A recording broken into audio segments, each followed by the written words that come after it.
Grandmasters, it's a question of not getting eliminated. Yeah, already it is living life on the brink, especially for Viswanathan Anand's team. We see Anand here for the Ganges Grandmasters opening with white. It's a Sicilian defense, and I'm sure that Hikaru's been employing multiple times already this tournament. Yeah, he played it against Magnus Carlsen and now against Vishy as well, but Vishy changed it a bit. Magnus had pushed his pawn forward here, but Vishy said, I'll build up the center, and Hikaru struck right there. Pawn push, and the bishop comes out. David, this is something that Hikaru has played before, if I'm not mistaken. Many times before, and in some big matches, we see white deliver the first check. White's light squared bishop jumped out. The check was blocked by a black knight, and these next few moments are key. They're critical. Has Anand done his homework, done his preparation correctly, predicted this variation of the Sicilian defense? It's not an open Sicilian, it's still very closed, blocked, but yeah, very tense stuff. It feels like this is Hikaru when he wants a fight. Yeah, Hikaru wants a fight, and Vishy doesn't seem to be sort of blitzing out his moves, which is slightly worrying because we are just at home. We have had some exchanges here, but it does feel like white has the slightly better position here. I love what Anand has done. Yes, the queens are off the board, an early departure for both majesties there, but he has a bind, and we talk about the space. White's pawns in the center of the board, they do not only control squares, they also stop the black pieces from developing. And the one weird thing here, Saga, the placement of the white rooks. Look at this rook. It kind of went from h1 here, it then castled, then moved here, maybe came up here. I mean, Anand has made like 5 or 6 rook moves.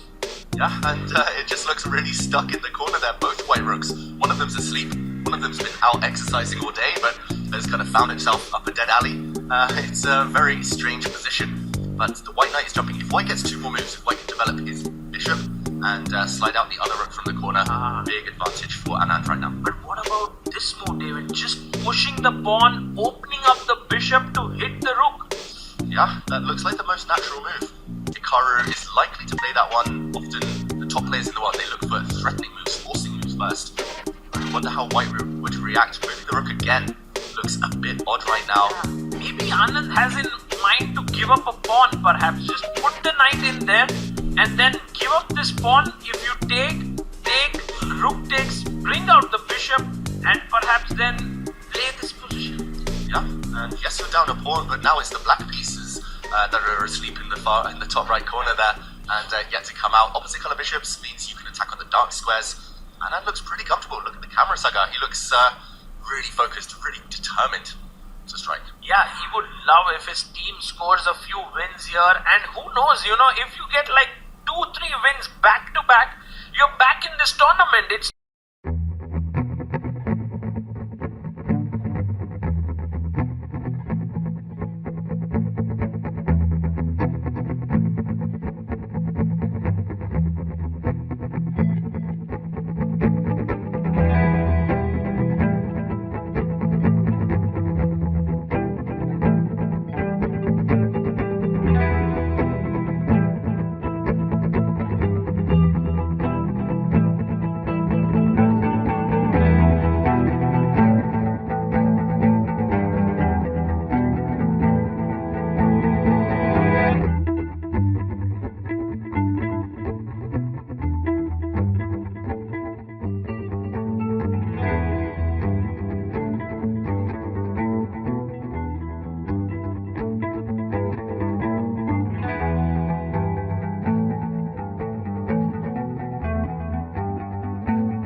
Haven off in the corner there. Right, and look at Anand. He wants to move his knight. He wants to move it here, eventually to this square where it will attack the rook and sit so prettily.